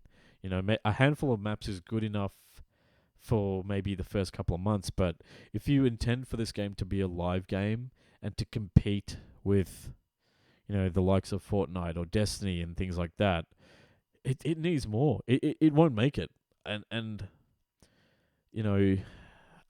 yeah, it's just, as someone who loves, like, I really enjoy the Halo Infinite like multiplayer. It's a lot of fun, but I've stopped playing it because there's just not much to really keep you going, to work towards, Yeah. Sorry, John. I'm not really adding anything. I might be the only one who enjoys this analogy, but I was thinking about how, like, when games come in like kind of half broken or just like constantly, just kind of missing the mark technically at release, it's usually called like it's coming hot. I was thinking it feels like in Halo Infinite it came in on fire, and then the developers have been constantly trying to like put out the fire while also trying to build the rest of the house. Yeah. Like, 100%. it feels like it's constantly like just in a rush to keep it from falling apart. Yeah. Because it's like all Jenga blocks. Which they constantly try to reorganize. It's like, it's really sad, but it's also just like, man, how, like, I can't. I mean, games are like, there's like, it's not the only catastrophe of a game. Well, catastrophe might be a bit strong, but like, it's also just like, it's not the first time something. It's just like, I feel like it's the first time I've seen a live service game so completely fall flat on its face, and like kind of keep doing it, sort of, Yeah, 100%. Because let's not forget that the Master Chief Collection, which was released in 2014, like, it's only like, I think in the last couple of years that it's like become playable from a multiplayer point of view. Like 343 Industries is no stranger to hard times.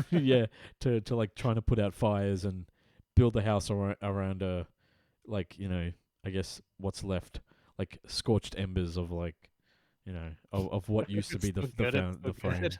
Yeah, so it's like, you'd think when the first house burnt down, they thought that, okay, next time we build a house, we make sure that it's not on fire. But they didn't. They must have hired the same builders with the same dodgy equipment, because it yeah. And like, listen, a lot of talented people went into making the game and everything, and the single player campaign's like phenomenal. But clearly, maybe it was just the time frame. Maybe it was like mismanaged, or maybe there was too much scope. Too many things were promised, and it seems like the ones suffering, the developers are probably suffering because they're probably having to, put in a lot more work and maybe put in more hours and things like that than they initially planned to. And now they've pushed back an entire season of content while working on other major content pillars. So it's not like these developers are getting like a break and getting more time. Like, they're probably just going to they're probably just working harder now, but now they're going to have to work harder for longer, and potentially on a game that isn't going to make it because, I don't know.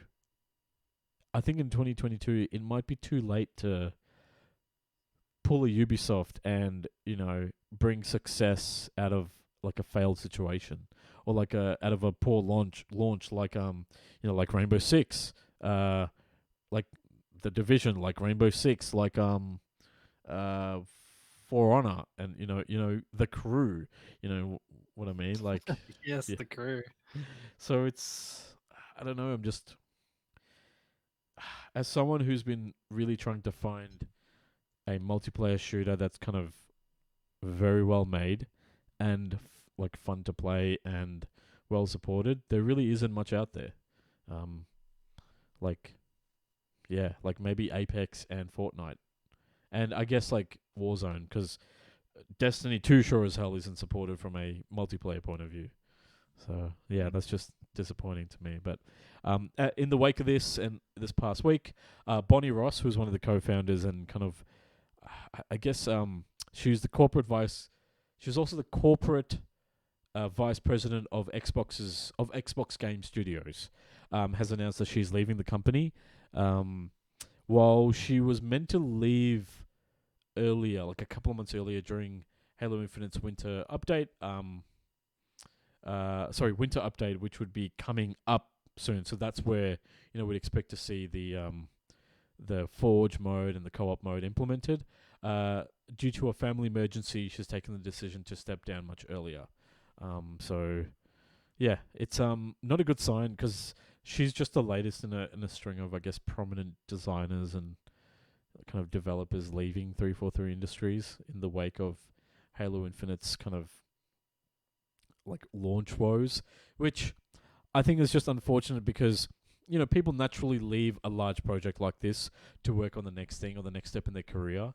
But I think the fact that Halo Infinite isn't doing so well kind of adds to it.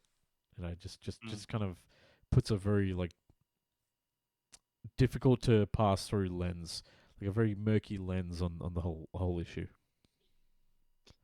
Yeah, because I think, as I understand it, the developer taking over her position is the one who's kind of led the rebuild of Master Chief Collection. So Yes. not a bad person. Yeah. To kind of lead ongoing. Yeah. So Pierre Hintz, who's like the lead on production, is now taking over as creative director the studio head for 343 Industries. And you're right. Let's see. He's trying to he turned Halo the Master Chief Collection around. He's gonna have to do the same thing with Halo Infinite, and hopefully not the next project. Yeah, let's finish this house on top of this fire. Gotta get this fired. It's like I don't know. It's like he's like laid the last brick, painted the last wall. He's got everything done in this house, and then he's just been instantly, before he can like sit back and drink a beer and like look at his work, he's had to just been pulled to the next project, and he's starting again. There's a fire over here too. Yeah. Anyway, speaking of houses on fire, Babylon's Fall is officially shutting down fully in February. So Babylon's Fall is the latest, I guess, latest game from Platinum Games and Square Enix. It was designed and marketed. It was launched as a service title that will be supported for years. Yeah. They've said a few times that it will continue being supported despite a lot of very kind of bullying like reports of how few players there are on Steam. So there was like 15 people at one point. Yeah. Or 3 maybe. There's very few. Yes, but Babylon's Fall is officially ending very soon. So from the quote, it says, "We launched the game's official service." On the 3rd of March this year. Oh, is that how new it is? I thought I was wrong. No. It won't even make a year. Jeez. Anyway, I'll say it. Quote, "We launched the game's official service on Thursday, 3rd of March 2022, and continued to undertake additional development and operations. However, it is with deep regret to inform you that we'll be terminating the game's service on Tuesday, 28th of February, 2023. Digital sales have also been halted immediately. Like, you can't go buy it digitally. Yeah. You can buy physical ones, I guess. Physical copies, which I'm guessing are immediately skyrocketing to $10. So we'll see how it goes. Yeah. Can't keep them on the shelves. I actually kind of want to play it now because I like Platinum games, but this one, I don't know. No one seems to like it all that much. I forgot that it was an online game. Yeah, because like it just sounds like a Platinum game. Babylon's Fall. That just sounds like one of those Japanese pseudo fantasy mech style, whatever, action games. In my mind, when I hear Babylon's Fall, I think of like a PS2 launch title that was immediately forgotten. Honestly, it doesn't feel like a particularly memorable. It was like, it was like Platinum Games' first ever game before they were, before they made Bayonetta. It's like, yeah, but in reality, it was just like all the assets from Nier Automata bundled up with Final Fantasy 14 assets, like literally. Yeah. And then flooded out Full because I actually flooded out like the there. idea. Like I like the idea of platinum gameplay matched with a game that will just kind of keep going and Yeah. get more stuff. And maybe Yeah. I should have tried it. Maybe I could have been one of those 7 people. But like, Yeah, I I don't guess know. you'll just have to. I guess like, if you want that, you just play Warframe. I guess. Maybe Maybe I don't It's know. like, I'm not sure. Like, will it be one of the greatest regrets in my life? I don't know. But yeah, that's kind of. Yeah. I think that's kind of it for the news, Yeah. though. So look Okay. forward to news stories saying that Halo Infinite's service will also shut down on the 28th of February 2023 because that's what it sounds like. That's where it's headed.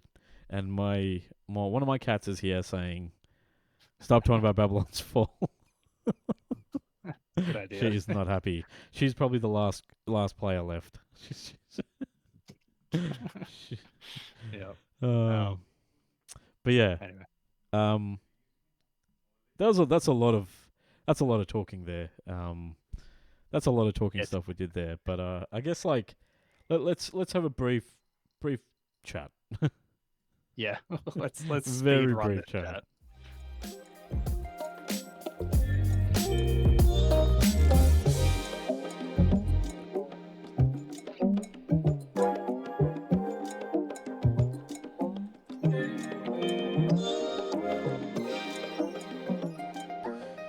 Secret of Monkey Island. You tell us. Like you got to tell us. Like what brought Yes. this on? I was thinking about the Devolver published sequel coming up Yes. quite soon. I think Tales from And I Monkey remember- Island. Is that what it is? I don't Return to, wasn't Return to. Yeah. it? Yeah, and then I remembered I bought these games years ago on Steam, and they're just sitting there not being played. So I finally started up the first one. I think I'm a good way through it now, like most of the way through. Yeah. I'm not super drawn to it, but it's also like a very old game. The remaster quality is really high. I'm kind of shocked. You can like flip between the old like DOS. It's like I MS played DOS this. style I game. bought this when this came out as well. Yeah, you're right. Okay. This and is it's like the you and it adds like all these like really high quality voice acting, and like it's really nice looking. But I will say I'm not especially charmed by it, even though I do appreciate what it is. It kind of make you think it's like, oh, I wonder if the newest one will be. I don't know. I like it. It's just I don't know. It hasn't quite grabbed me overall. I don't know how far you got into it, but I think that where I stopped playing was like there's like one puzzle where you had to like find a chicken or something. I don't know what it was, but it was like the answer of it just didn't make any sense, and I had to look it up. And I'm like, how on earth were you meant to get this out of the clues given in the game? And I'm like, you know what, done. I don't have time to waste trying to figure out if I'm crazy or if the game's just dumb. Yeah, it's like it reminds me of when I tried playing. Okay, good. Yeah, it reminds me of when I tried playing Grim Fandango, which I just googled the title of to make sure I got it right. Okay. Because I tried playing that when the remaster happened on PS4 and stuff a number of years ago, and I was like immediately stuck. Like I didn't know where to go next, and it reminded me of that a little bit, where it's like the more I've gotten into it, the more I've been hammering H, like the hint button, because it just tells you where to go eventually. Like it's a good system, but it's also like the more I get, like I just don't have the brain for old school point and click adventure games, at least without playing more of them, which I think would help. guess makes sense because like back when you had to, like back in the early 90s or whatever, like maybe 3 or 4 games came out that really stood out, and you just had months to play this one game, so you probably had the time to figure shit out, and you couldn't. It was either that or maybe download some very dodgy looking text files that were like readmes or whatever, like FAQs from back then, from like whatever message boards were around in the early 90s. But it's I don't mind it. I don't think I have a ton to say about it. Yeah, which is good for today's episode. After that, I also watched in announcement mode. I also watched Thor: Love and Thunder, which Abir famously hated. What do you think? I actually didn't mind it, but I think it's because I was like coming to it as a comedy. I had low expectations, and I knew it was going to be like basically a comedy. So I feel like approaching it that way made it much easier to appreciate what I thought did well, even though it was like otherwise I will say it's extremely messy and flawed. I think it has a lot It of is. problems. Yes. But I think coming into it the way I did made me more appreciative of what I thought were strengths. Yeah. So like overall, I definitely didn't hate it overall, but I also thought it ended much stronger than a lot of the previous rest of the film. Like I thought it ended on a strong enough note where it's like, oh, like ended like on like essentially, a good note. like essentially setting up. Like it's a game changer in terms of like the type of entity that is now being entered into, like, the manifestation of like love, like, which is like, I think isn't not even a celestial. It's like one of the core kind of things that inhabit the world or something. Like it's like one of those like really high end concepts that's like being brought from the Marvel like lore into the Marvel Cinematic Universe, which is pretty crazy. Like yeah. And the fact that it's like Chris Hemsworth's daughter, but it is. I thought it might have been. Yeah. And then it's okay. Did you?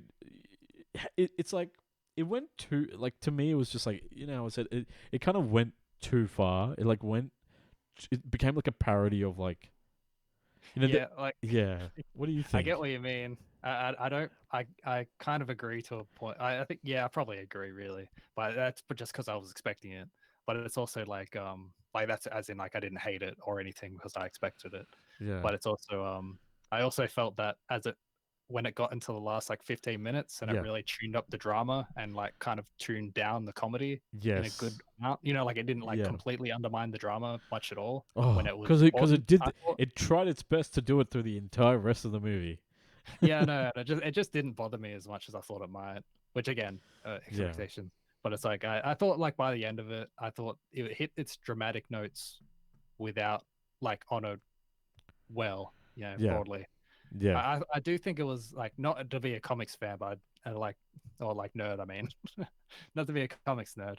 I am disappointed they wasted Gore on this movie.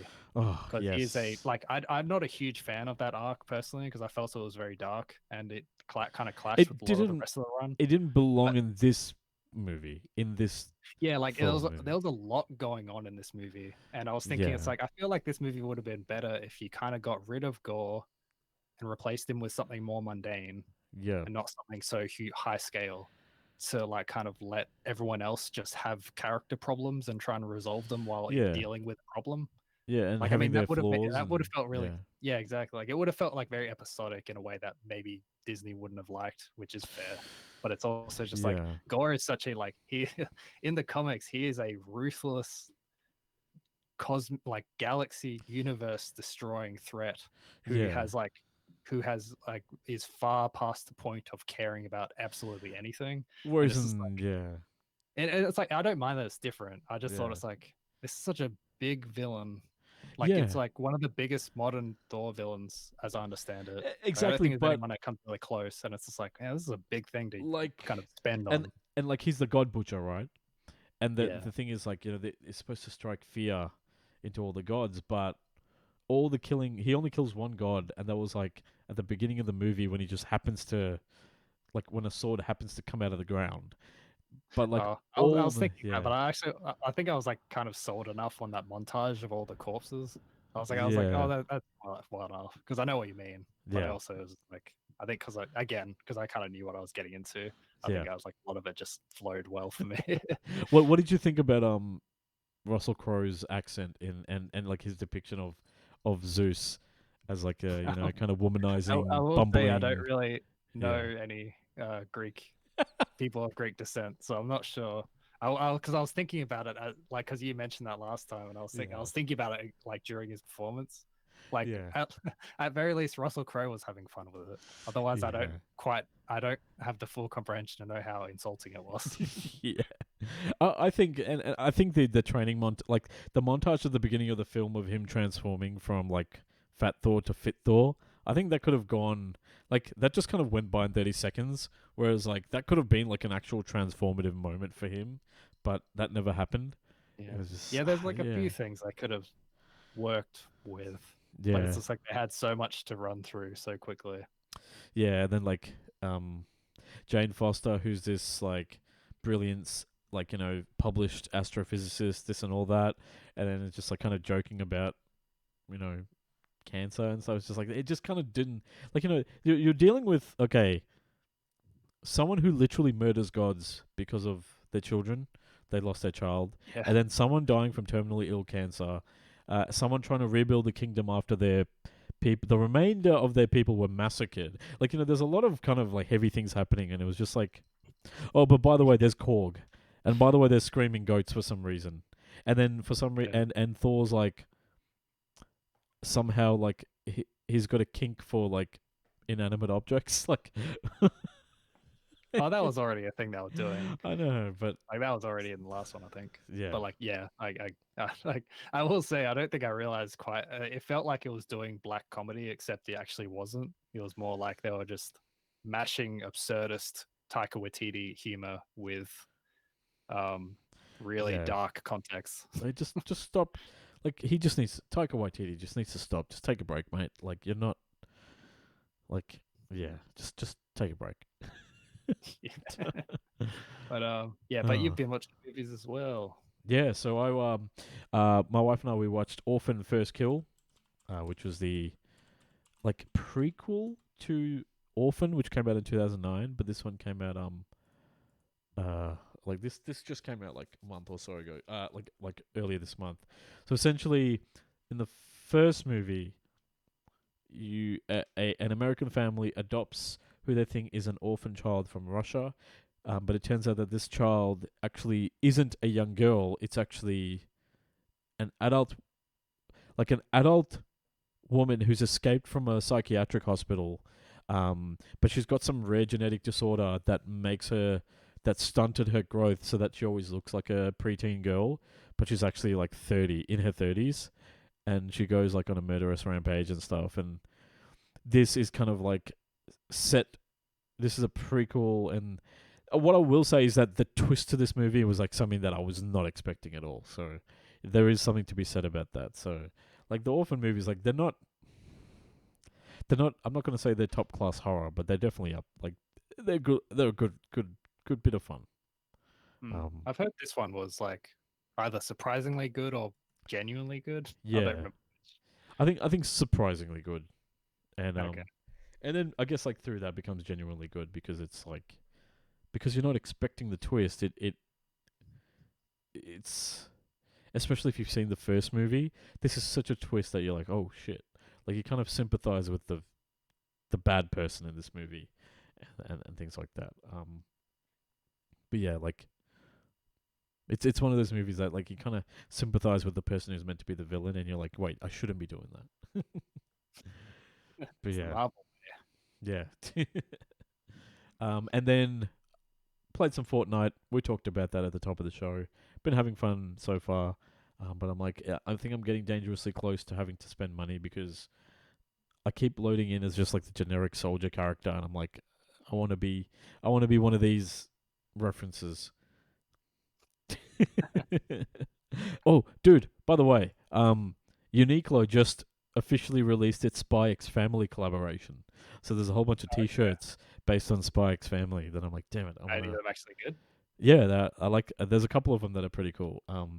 I would encourage you to watch the first 12 episodes of Spy X Family because the second half of the season will come out next month. So I would encourage you to watch it. I think you'd enjoy it. Yeah, especially because you've seen it. Oh, the dog gets teased, but yeah, I think the second half is the. I was just like, these are nice. They're actually pretty actually pretty cool. But yeah. Anyway, that's going to do it for this bumper episode of Double Jump Radio. I think my voice definitely is dying, so I think yours might be too, considering how much news we had to cover earlier in the show. But as always, you can send your questions to podcast@doublejump.co. So send in your questions or send in your responses to the things we discussed today. As always, Double Jump Radio is made possible thanks to the support of our wonderful members and our community. So you too can support Double Jump by going to doublejump.co/memberships and signing up today. or you can go to patreon.com/doublejump and support us that way as well. But yeah, that's going to do it for another episode of Double Jump Radio. John, thank you so much again, man. We didn't get to talk about wrestling this week, but I'm hoping that next week we can talk about it. Okay, I'll see what I can talk about. But yeah, everyone at home, please head over to doublejump.co to read all of our awesome articles and join our Discord community. We're working on a newly revamped server, so that's going to be unveiled very, very soon. But yeah, John, anything you're going to be playing next week? You're teasing?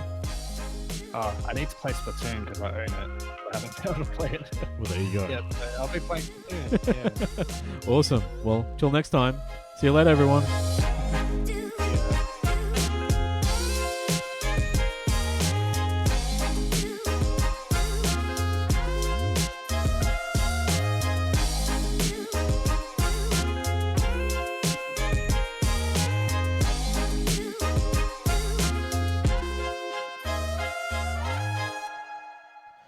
My cat's given up. She's like, I tried to get you off the computer, but you didn't listen. And now I've given up. See you, everyone.